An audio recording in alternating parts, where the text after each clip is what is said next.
તો આ તરફ જામનગરમાં પણ મેગા ડિમોલિશનની કામગીરી શરૂ કરાઈ છે। સ્વામિનારાયણ પાસેથી દબાણો સ્વામિનારાયણ નગર જે છે ત્યાંથી દબાણો હટાવવાની કામગીરી શરૂ કરવામાં આવી। ડીપી રોડ બનાવવાનો હોવાથી નર્તરૂપ બાંધકામો હટાવવામાં આવ્યા છે। ડિમોલિશનની કામગીરી શરૂ થાય તે પહેલા જ સ્થાનિક કોર્પોરેટર રચના નંદાણીયા ત્યાં દોડી આવ્યા હતા। સ્થાનિકોને સાથે રાખી તેઓએ વિરોધ પણ કર્યો હતો। આ જ સમયે પોલીસ અને સ્થાનિકો વચ્ચે ઉગ્ર બોલાચાલી પણ થઈ। બાદમાં પોલીસે તમામ લોકોની અટકાયત કરી છે। અંદાજે 300 પૈકી 80 મકાન અને 40 દુકાનનું ડિમોલિશન કરાશે।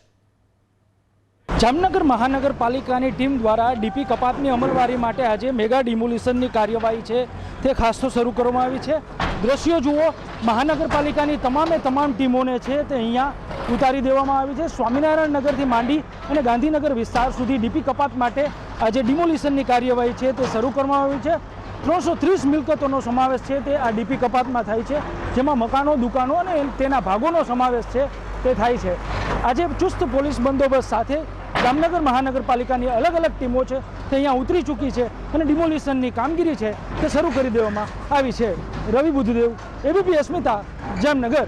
આજરોજ જામનગર શહેરમાં સ્મશાન ભૂમિની બાજુમાંથી પાસ થતો સ્વામિનારાયણ નગર રોડનો જે ડીપી પ્લાનનો રોડ છે એ ડીપી રોડને ખોલવા માટેની પ્રક્રિયા, તોડફોડ કરવાની પ્રક્રિયા આજરોજ શરૂ કરવામાં આવેલ છે। ઘણા સમય પહેલાં આપણે આ બાબતની જરૂરી કાયદાકીય કાર્યવાહી કરવામાં આવેલ હતી।